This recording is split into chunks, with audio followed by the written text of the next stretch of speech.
key for motorcycle cover, which is a little bit hard to put, obviously, because it was made of silicone.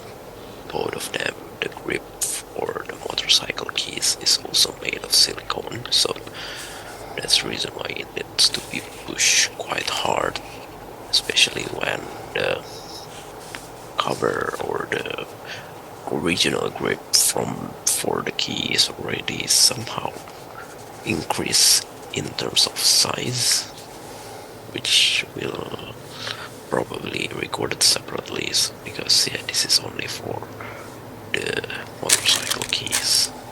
Around 1 minute and 3 seconds perhaps.